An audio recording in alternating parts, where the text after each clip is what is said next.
اسلامی مہینہ سفر المظفر کی شروعات ہے اور عموماً جہالت کی وجہ سے مسلمانوں میں کچھ برے رسم و رواج در آئے ہیں۔ سفر کے مہینے کو خراب مہینہ سمجھتے ہیں، نحوست کا مہینہ سمجھتے ہیں اور بلاؤں کے اترنے کا مہینہ سمجھتے ہیں، جبکہ قرآن پاک میں اللہ رب العزت نے فرمایا سارے مہینے اور سارے دن اللہ کے ہیں، ان میں کوئی بھی مہینہ نحوست کا نہیں ہے، کوئی بھی دن برا نہیں ہے، نہ ہی ہفتے کے 7 دنوں میں کسی دن کو منحوس کہا جا سکتا ہے، نہ ہی سال کے 12 مہینوں میں کسی مہینے کو منحوس کہا جا سکتا ہے۔ اسلام اس بات کی اجازت نہیں دیتا۔ در حقیقت وجہ کیا ہے یہ بھی میں بتا دوں کہ کہاں سے یہ سب چیزیں شروع ہوئیں۔ ہاں، بلائیں اترتی ہیں، مصیبتیں آتی ہیں، لیکن وہ ضروری نہیں کہ صرف اور صرف سفر کے مہینے میں آتی ہوں۔ کس مہینے میں آتی ہیں، کس وقت آتی ہیں اور کس پر آتی ہیں، اس پر میں تھوڑی سی گفتگو کروں گا۔ لیکن پہلی بات تو یہ ہے کہ یہ شروعات کہاں سے ہوئی۔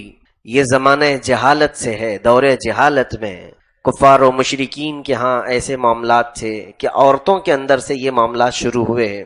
4 مہینے حرمت والے مہینے ہیں جن میں جنگ و جدال، قتل و قتال حرام ہے، جس میں رجب کا مہینہ ہے، پھر اس کے بعد ذی القعدہ، ذی الحجہ، محرم، یہ 3 ادھر کنٹینیو ہیں اور ایک رجب کا مہینہ۔ ان کو حرمت والے مہینے کہا گیا۔ اس کی وجہ یہ ہے کہ قرآن پاک میں ان کا ذکر آیا ہے کہ ان مہینوں میں نہ تم جنگ کر سکتے ہو، نہ تلوار اٹھا سکتے ہو، قتل و قتال حرام تھی۔ یہ حج والے مہینے ہیں اور حرمت والے مہینے۔ رجب اگرچہ حج کا مہینہ نہیں ہے لیکن اس کی عزت اللہ رب العزت کی بارگاہ میں بڑی ہے۔ تو یہ 4 مہینے حرمت والے تھے، اس میں کفار و مشرکین جنگ و جدال، قتل و قتال نہیں کرتے تھے۔ پہلے زمانے سے یہ چلا ہے، ایسا نہیں کہ صرف اسلام میں یہ 4 مہینے حرمت والے، اس سے پہلے بھی یہ 4 مہینے حرمت والے تھے۔ تو اس زمانے کے جو مشرکین تھے جن کا اسلام پر یقین نہیں تھا، وہ بھی ان 4 مہینوں کا ادب کرتے تھے، ان مہینوں میں جنگ نہیں کرتے تھے۔ اب سنیے، جنگ سے تو نقصان ہی ہے، اس کے علاوہ فائدہ کیا ہے؟ مرد حضرات گھروں سے نکل جاتے تھے اور پھر جنگ و جدال میں لمبی مدتیں چلی جاتی اور کئی لوگ قتل ہوتے تھے، لاشیں باہر آتی تھیں۔ تو جنگ کا سوائے نقصان کے کیا تھا؟ اور زیادہ سے زیادہ نقصان جنگ میں مردوں کا ہوتا تھا۔ عورتیں گھر میں ہوتی تھیں یا پھر ان کے لیے دعائیں کرتی بیٹھی رہتی ہیں۔ تو عورتوں میں یہ بات پھیل گئی کہ محرم ختم جیسے ہی ہوتا مہینہ، سفر کا چاند دکھتے ہی لوگ اپنی تلواریں اٹھا لیتے تھے۔ حرمت کا مہینہ ختم ہو گیا، اب اس کے بعد ہمیں جنگ و جدال کرنا چاہیے، جو پرانے دشمن ہیں ان سے بدلہ لینا چاہیے۔ عربوں کی اکثر زندگی جنگ میں ہی گزری ہے۔ ایک جنگ کی تاریخ اگر آپ پڑھیں گے کتنے سال تک چلی ہے، کچھ جنگیں 50 سال سے زیادہ چلی ہیں۔ ایک ہی جنگ، 2 قبیلوں میں ایک جنگ چلی، اوس و خزرج میں 120 سال چلی۔ 120 سال تک جنگیں چلتی تھیں۔ باپ وصیت کر کے بیٹے کو مر جاتا، بیٹا جنگ ختم نہیں کرنا، وہ بیٹا اس جنگ کو آگے لے کر کے چلتا تھا۔ تو اس طرح سے سفر کا مہینہ جیسے ہی شروع ہوتا یہ پھر سے تلواریں اٹھا لیتے اور اپنے گھروں کے ساز و سامان لے کر جنگ کے لیے نکل جاتے تھے۔ سفر کا مطلب ہے عربی میں خالی ہونا۔ سفر جو ہے خالی ہونے کو کہا جاتا ہے۔ تو یہاں پر عورتیں یہ کہنے لگتی کہ سفر جیسے ہی آتا ہے پورے مردوں سے گھر خالی ہو جاتے ہیں اور سارا ساز و سامان لے کر کے نکل جاتے ہیں، جنگوں میں چلے جاتے ہیں سفر کے مہینے کے ابتدا سے۔ کیونکہ رجب سے لے کر جو جنگ بند ہوتی تھی، بیچ میں شعبان اور رمضان آتے تھے، شوال آتے تھے، ان 3 مہینوں میں بھی لوگ نہیں جنگ کرتے تھے۔ تو یہ کنٹینیو رجب سے لے کر محرم تک خاموش بیٹھتے تھے، اور سفر جیسی آتا جنگیں شروع ہوتی تو عورتوں نے یہ کہنا شروع کیا کہ یہ سفر کا مہینہ آتا کیوں ہے جو پورے ہمارے شوہروں کو لے جاتا ہے اور پھر کسی کا قتل ہوتا ہے اور کوئی لاشیں باہر آتی ہیں۔ تو یہ ان کی جہالت تھی، انہوں نے سفر کے مہینے کو ہی کوسنا شروع کیا کہ یہ مہینہ جیسی ہی آتا ہے، جیسے ڈرنے والے بچے یہ کہتے ہیں امتحان آتا کیوں ہے، امتحان کی ڈیٹ آتی کیوں ہے۔ اس طرح سے ان عورتوں کے لیے سب سے بڑی مصیبت یہی تھی کہ ان کے مرد گھر چھوڑ کر چلے جاتے۔ اس بنیاد پر ان لوگوں نے، ان عورتوں نے سفر کو برا مہینہ کہنا شروع کیا۔ لیکن وہ نحوست اور وہ جہالت آج بھی کچھ قوموں میں باقی ہیں۔ مسلمان اب بھی یہی کہتے ہیں کہ سفر کا مہینہ برا ہوتا ہے، معاذ اللہ رب العالمین۔ جس نے اس طرح سے کہا وہ مشرکین مکہ، کفار مکہ کی جہالت کی بات کی۔ ان کے دور جہالت کی بات وہ کر رہا ہے. ہمارے لیے سفر کا مہینہ ہو، محرم کا مہینہ ہو، کوئی نحوست کا مہینہ نہیں ہے. اب میں بتاتا ہوں کہ ساری نحوست اور ساری برکتیں کس بنیاد پر آتی ہیں، کیسے، کون سے مہینے میں آتی ہیں. میرے عزیز، کوئی مہینہ نہیں ہے برکتوں کے نازل ہونے کے لیے، اور کوئی مہینہ نہیں ہے نحوستوں اور بلاؤں کے نازل ہونے کے لیے. سارا دار و مدار تمہارے اعمال پر ہے. اگر تم اچھے اعمال کرتے رہے تو تمہیں سفر میں بھی برکتیں نازل ہوتی رہیں گی، اور اگر تم مصیبتوں میں گرفتار ہونے کے کام کرتے رہے، چاہے گناہوں پر جی رہے ہو، رمضان کے مہینے میں بھی تم پر مصیبتیں آ سکتی ہیں. کیوں نہیں آئیں گی؟ تمہارے اعمال تمہاری مصیبتوں کو دعوت دیتے. وہی میں نے قرآن کی آیت پڑھی، وَمَا أَصَابَكُم مِّن مُّصِيبَةٍ فَبِمَا كَسَبَتْ أَيْدِيكُمْ. ہماری عبادتوں میں ہماری ہر نیکی کے اندر اس کا ہونا بہت ضروری ہے. وَمَا أُمِرُوا إِلَّا لِيَعْبُدُوا اللَّهَ مُخْلِصِينَ لَهُ الدِّينَ. اللہ فرماتا ہے لوگوں کو حکم نہیں دیا گیا مگر یہ کہ وہ اللہ کی عبادت کریں تو خالص اسی کے لیے، خالص اس کے لیے کہ کسی اور کو شریک نہ کریں. حتیٰ کہ اگر آپ نماز پڑھ رہے ہیں اور آپ کو دل میں یہ احساس ہونے لگے کہ اتنے لوگ مجھے دیکھ رہے ہیں تو میں سیدھا ہو جاؤں نماز پڑھنے کے لیے، تو اگر لوگوں کے دکھاوے یا ریاکاری کی نیت آئی تو اس کو شرک خفی کہا گیا ہے. یہ چھوٹا شرک ہے، چھپا ہوا شرک ہے. عام گناہ کی بات نہیں، شرک کی بات کر رہا ہوں. کیونکہ خالص اللہ تعالیٰ کے لیے جو عبادت ہونی تھی اس میں تم نے دوسروں کو بھی شریک کر لیا ہے.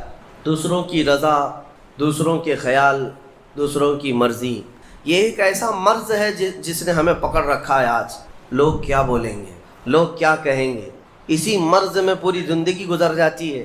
ڈھنگ کے طریقے اپنا نہیں پاتا ہمارا نوجوان صرف اسی بات پر کہ لوگ کیا بولیں گے.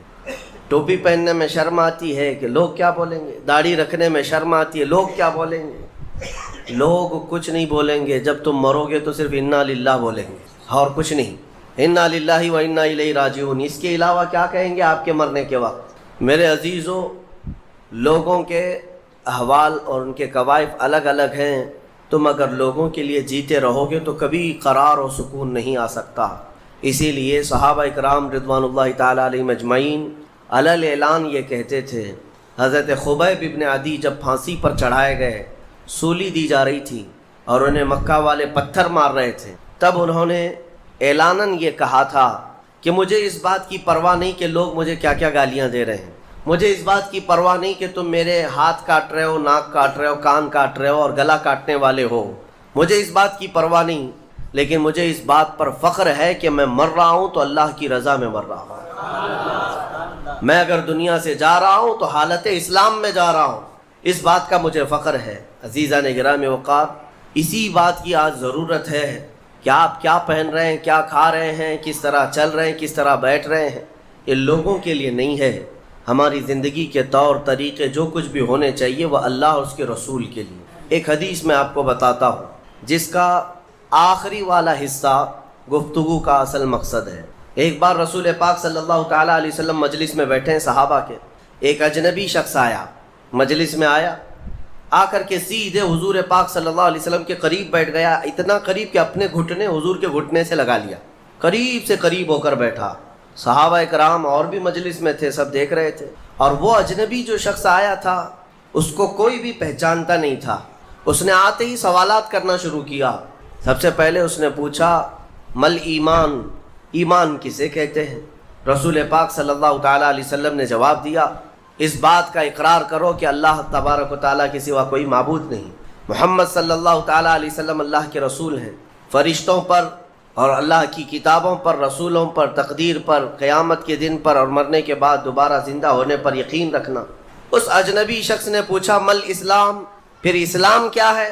حضور پاک صلی اللہ علیہ وسلم نے اس کا بھی جواب دیا، اللہ کی وحدانیت اور محمد صلی اللہ علیہ وسلم کی رسالت کا اقرار کرنا، نماز پڑھنا، روزے رکھنا رمضان کے، زکوٰۃ دینا مالک نصاب کو، اور حج کرنا صاحب استطاعت کو. یہ اسلام ہے. 2 سوالات ہو گئے. تیسری مرتبہ اس نے سوال کیا مل احسان، احسان کیا چیز ہے؟ احسان نیکی کو کہتے ہیں. احسان یہی پورا تصوف ہے جس کو لے کر آج صوفیہ اکرام چلتے ہیں. اس نے پوچھا احسان کسے کہتے ہیں؟ اب جواب میں میرے آقا صلی اللہ علیہ وسلم نے 2 جملے ارشاد فرمائے، وہ ہماری پوری زندگی کو گھیرے ہوئے ہیں. کیا فرماتے ہیں؟ ان تعبد اللہ کأنک تراہ وإن لم تکن تراہ فإنہ یراک۔ رسول پاک صلی اللہ علیہ وسلم فرماتے ہیں احسان کا مطلب یہ ہے کہ تم اللہ کی عبادت ایسے کرو جیسے تم اسے دیکھ رہے ہو۔ عبادت نماز کی بات نہیں، عبادت میں سب چیزیں آ جاتی ہیں۔ روزہ بھی عبادت ہے، زکوٰۃ بھی عبادت ہے، حج بھی عبادت ہے، خیرات بھی عبادت ہے، نماز بھی اس کا ایک حصہ ہے۔ اور رسول پاک نے فرمایا یہ ساری عبادت ایسے کرو جیسے تم اللہ کو دیکھ رہے ہو، اور اگر تمہاری یہ کیفیت نہیں آ پاتی تو ایسی عبادت کرو کہ اللہ تمہیں دیکھ رہا، یہ خیال تو آ جائے کہ اللہ تمہیں دیکھ رہا ہے۔ اب وہ شخص جو سوالات کر رہا تھا اس نے ساری چیزوں کو کہا صدقت، ہاں آپ بالکل سچ کہہ رہے ہیں، سچ کہہ رہے ہیں۔ حضرت عمر فاروق فرماتے ہیں یہ کون اجنبی ہے، خود سوال بھی کرتا ہے اور خود تصدیق بھی کرتا ہے۔ جواب ملنے کے بعد کہتا ہاں بالکل آپ نے صحیح کہا۔ اخیر میں اس نے کہا متی الساعۃ یا رسول اللہ صلی اللہ علیہ وسلم، قیامت کب آئے گی؟ اس کے جواب میں رسول کریم صلی اللہ تعالیٰ علیہ وسلم نے مخفی انداز میں ارشاد فرمایا جتنا پوچھنے والے کو معلوم ہے اتنا ہی پوچھے جانے والے کو بھی، ہاں یہ اور بات ہے کہ میں اس کی علامتیں تمہیں بتا دیتا ہوں۔ پھر فرمایا جب تم دیکھو گے کہ عورت اپنا سردار جننے لگ جائے، مطلب یہ ہے کہ ماں باپ پر لو بچے حکومت کرنے لگ جائیں، اور ننگے پیر چلنے والے نیچ ذات کے لوگ بڑی بڑی بلڈنگوں میں فخر کرنے لگ جائیں، بڑی بڑی عمارتوں پر فخر کرنے لگ جائیں، حکومتیں اور کرسیاں ان کے ہاتھوں میں آ جائیں، اور پھر جب تم دیکھو کہ گانے باجے کی کثرت ہو جائے، یہ دوسری احادیث کا مفہوم بھی اس میں آپ کے ساتھ رکھ رہا ہوں، زنا عام ہو جائے، تب تم انتظار کرو کہ قیامت بہت قریب آ چکی۔ میرے عزیزو، حضرت عمر فاروق رضی اللہ تعالیٰ عنہ فرماتے ہم سب سن رہے تھے اور وہ اجنبی آیا اور سوالات کیا اور چلا گیا۔ حضرت عمر کہتے ہیں میں فوراً مجلس سے اٹھ کر باہر گیا کہ اس کو پکڑ کر کے پوچھوں کہ اتنے اہم سوالات کہاں سے لایا تھا، لیکن رسول پاک صلی اللہ علیہ وسلم نے مجھے بلایا، ادھر آؤ عمر، وہ کوئی مسافر نہیں تھا، وہ جبرائیل امین تھے جو تمہارا دین سکھانے آئے تھے۔ اتاکم جبرائیل یعلمکم دینکم، وہ تمہارا دین سکھانے تمہیں آئے تھے۔ بہرحال یہ حدیث جبرائیل اس کو کہتے ہیں۔ اس میں جو لفظ آیا ہے کہ تم اللہ کی عبادت ایسے کرو جیسے تم اسے دیکھ رہے ہو، یہ ہماری پوری زندگی کا حصہ ہونا چاہیے، پوری زندگی کا حصہ۔ اسی لیے میرے آقا صلی اللہ تعالیٰ علیہ وسلم سے سوال کیا گیا تھا، صحابہ نے پوچھا دنیا کی طاقتور چیزوں میں بڑی طاقت والی چیز کون سی ہے؟ ترتیب وار حضور اکرم صلی اللہ تعالیٰ علیہ وسلم نے ارشاد فرمایا لوہا ہے، لوہا بہت مضبوط چیز ہے۔ صحابی نے پوچھا کیا اس سے بھی زیادہ طاقتور کوئی چیز ہے؟ کہا ہاں اس سے بھی زیادہ اگر طاقت آگ میں ہے، کیونکہ آگ لوہے کو پگھلا دیتی ہے۔ پوچھنے والے نے کہا کیا آگ سے بھی زیادہ طاقت کسی میں ہے؟ حضور نے فرمایا ہاں پانی میں ہے، پانی آگ کو بھی بجھا دیتا ہے، پانی کی طاقت بہت زیادہ ہے، سونامی پانی ہی سے تو آتا ہے۔ اور اس کے بعد پھر پوچھنے والے نے کہا کیا پانی سے بھی زیادہ طاقت کسی کی ہے؟ آپ صلی اللہ علیہ وسلم نے فرمایا ہاں دنیا میں سب سے زیادہ طاقت ہوا کے اندر ہے، وہ پانی ہو کہ لوہا ہو کہ آگ ہو، سب کو ہوا اڑا لے جاتی ہے، اور ہوائیں جب جوش میں آئیں یا جلال میں آئیں تو بڑے بڑے پہاڑ بھی کھسک سکتے ہیں۔ ہواؤں کی طاقت کا اندازہ تم نہیں لگا سکتے، گھروں کی چھتیں اکھاڑ لیں گی اور لوگوں کو تہس نہس کر دیں گی ہوائیں اگر جلال میں آئیں۔ تو پھر پوچھنے والے نے پوچھا کیا اس سے بھی زیادہ طاقت کسی کے اندر ہے؟ حضور پاک صلی اللہ علیہ وسلم نے فرمایا ہاں ایک چیز میں ہے اور اس سے زیادہ پھر کسی کی چیز میں نہیں۔ پوچھا وہ کیا ہے؟ میرے آقا صلی اللہ علیہ وسلم فرماتے ہیں اس ہاتھ میں ہوا سے زیادہ طاقت ہے جو اللہ کی راہ میں عطا کیا تو دوسرے ہاتھ کو خبر نہ ہو۔ یہ اخلاص والا ہاتھ، اخلاص والا ہاتھ کہ اسے خود خبر نہ ہوئی ہو کہ اس نے اللہ کی راہ میں دیا ہے تو کتنا دیا، کیسے دیا۔ میرے عزیزو یہ اس کو اخلاص کہتے ہیں، یہ خالص اللہ کے لیے دیا، خالص اللہ کے لیے دیا، اس کی طاقت بہت زیادہ ہے۔ اب آپ کو میں وہ نکتہ بھی سمجھا دوں، اولیاء اکرام کی کرامتیں سنتے رہتے ہیں، میاں وہ کیا کھا کر کے اتنی طاقت بنائے تھے۔ غوث پاک رضی اللہ تعالیٰ عنہ بغداد میں بیٹھے ہوں اور دریا میں اگر سیلاب یا طوفان آ جائے اور کشتی بھنور میں پھنسنے لگے تو کئی واقعات ہیں کہ کشتی میں بیٹھے ہوئے مسافروں نے دیکھا کہ غوث پاک تشریف لائے، ان کی کشتی کو سل دیا، سنبھالا۔ جن کشتیوں میں پھٹن تھی یا پانی آ رہا تھا، یہ طاقت کیسے، یہ تصرف کیسے ان کے پاس حاصل ہوا؟ کوئی کھانا پانی ایسا ہے دنیا میں جس کو کھانے کے بعد اتنی بڑی طاقت مل جاتی ہے؟ میرے عزیزو یہ اولیاء کاملین کے پاس جو بھی طاقت تھی وہ اخلاص کی طاقت تھی. وہ جو عمل کرتے تھے وہ خالص اللہ کے لیے کرتے تھے, خالص اللہ کے لیے, اور وہ اپنے آپ کو تک فنا کر چکے ہوتے اللہ رب العزت کی بارگاہ میں. اسی لیے میرے عزیزو ان طاقتوں کے سامنے دنیا کی کوئی طاقت ٹک نہیں پاتی. اخلاص کی طاقت. آج تم کر کے تو دیکھو, اللہ رب العزت کی بارگاہ میں اگر مخلص ہو گئے تو شیطان جو چیلنج کر کے آیا تھا اللہ کی بارگاہ میں, لَأَقْعُدَنَّ لَهُمْ صِرَاطَكَ الْمُسْتَقِيمَ, مولا میں تیرے سیدھے راستے پر بیٹھ جاؤں گا, جو بھی تیرے سیدھے راستے سے گزرے گا میں اس کو بہکاؤں گا, کبھی دائیں جانب سے, کہیں بائیں جانب سے, کبھی آگے سے, کبھی پیچھے سے. قرآن کی آیت میں بتا رہا ہوں آپ کو, 8ویں پارے میں اللہ نے فرمایا, شیطان یہ چیلنج کیا اللہ سے, قیامت تک تو مجھے مہلت دے دے, میں تیرے بندوں کو بہکاؤں گا. اور پھر اللہ تبارک و تعالیٰ سے وہ کہتا ہے کہ ان سب کو سیدھے راستے سے میں ہٹاؤں گا. لیکن شیطان نے اخیر میں ایک جملہ یہ بھی کہا, مولا یہ جتنے بھی سیدھے راستے پر چلیں گے ان کو بہکا تو دوں گا, الا عبادک منہم المخلصین, مگر تیرے وہ بندے جو اخلاص کے ساتھ تیری عبادت کرتے ہیں ان پر میرا داؤ نہیں چل سکے گا, میں انہیں نہیں بہکا سکوں گا.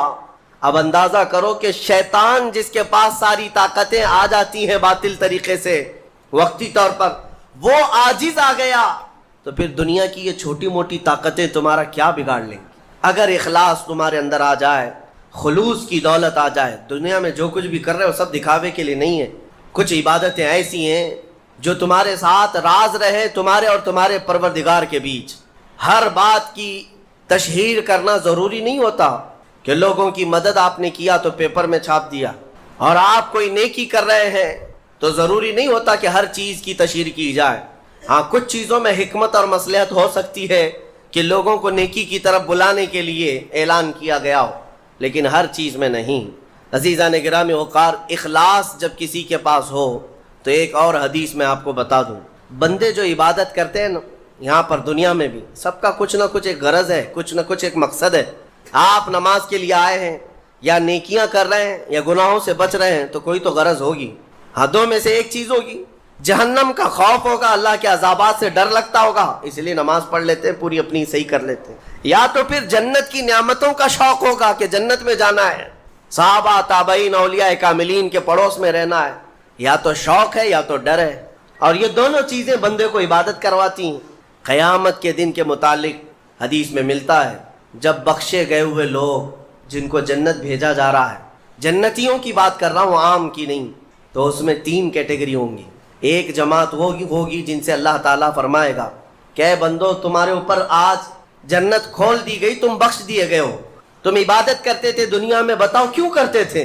وہ بندے کہیں گے کہ مولا تیری جہنم سے بڑا ڈر لگتا تھا, اس کے عذابات کا خوف تھا, اس لیے ہم عبادت کرتے تھے. رب تعالیٰ فرماتا ہے کہ جس چیز سے تم ڈرتے تھے میں نے آج بچا لیا, جاؤ میری جنت میں. ان کو جنت بھیج دیا جائے. دوسری ایک جماعت, ان سے رب تبارک و تعالیٰ پوچھے گا تم کیوں عبادت کرتے تھے, تم بھی جنت کے مستحق ہو گئے ہو, آج بخشے گئے ہو. وہ لوگ کہیں گے کہ مولا ہمیں تیری جنت کی نعمتیں سننے کے بعد اس قدر شوق تھا کہ ہم وہ نعمتیں حاصل کرنے کے لیے دن رات عبادت کیے, ذکر کیے, تسبیح پڑھے, اور آج کامیاب ہوئے. رب تعالیٰ فرماتا ہے میری جنت کی خواہش کرنا بھی نیکی ہے, جاؤ میں تمہیں جنت دیتا ہوں. وہ بھی جنت میں چلے گئے. تیسری جماعت تھی, ان سے پوچھا جائے گا تم کیوں عبادت کرتے تھے, تم بھی آج جنت کے مستحق ہو گئے. وہ کہیں گے کہ مولا ہمیں تیرے جہنم کے عذابات کی بھی پرواہ نہیں, اور نہ ہی تیری جنت کی نعمتوں کی خواہش, بلکہ ہم تو صرف اور صرف تیری رضا کے لیے کرتے تھے, تو راضی ہو جا, ہم جنت اور دوزخ کے لیے نہیں. تو رب تبارک و تعالیٰ فرماتا ہے کہ یہ میرے مخلص بندے ہیں, خالص پیور اللہ کے لیے کرتے تھے. رب تعالیٰ فرماتا ہے جاؤ میں تم سے راضی ہو گیا, تم بھی جنت میں. جنت میں جانے کا حکم دے دیا جائے, لیکن فرمایا گیا وہ جماعت رک جائے گی, وہ کہیں گے نہیں ہم جنت میں نہیں جائیں گے. ایسا بھی کوئی ہے, وہ کہیں گے کہ مولا اگر ہم جنت میں جائیں گے تو اندر جو جنتی ہیں وہ ہمیں تانا ماریں گے, تم بھی جنت کے لیے ہی کرتے تھے اور بولے کچھ اور ہو, بدلہ تو تم نے بھی لے لیا عبادتوں کا, ہمیں اپنی عبادتوں کا بدلہ نہیں چاہیے. رب تبارک و تعالیٰ فرماتا ہے میری رضا یہی ہے کہ تم جنت میں چلے جاؤ, میں تم سے راضی ہو گیا. وہ پھر رکے رہیں گے کہ مولا ہم نے جنت کے لیے نہیں تیری رضا کے لیے کیا ہے.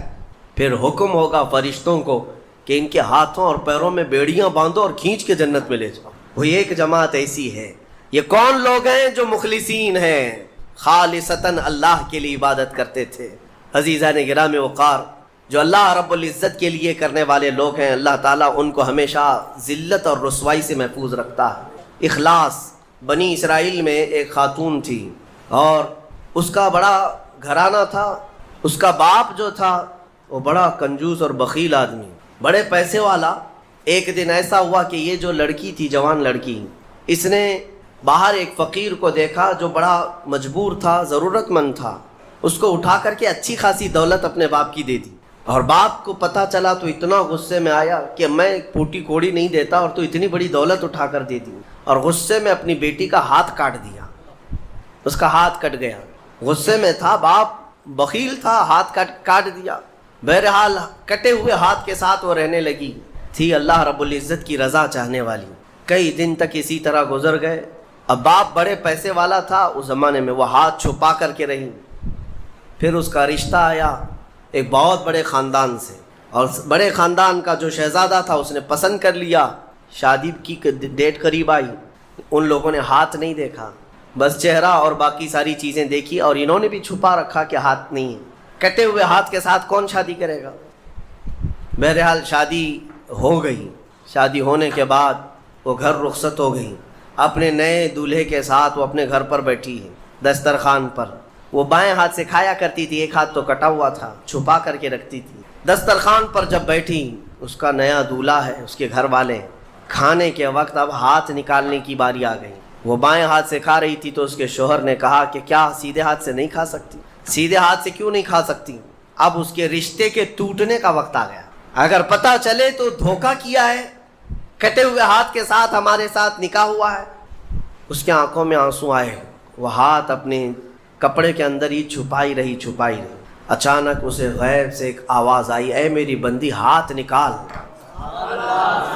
اس نے اپنے دوپٹے کے اندر سے ہاتھ نکالا تو سیدھا ہاتھ پورا صحیح سلامت تھا۔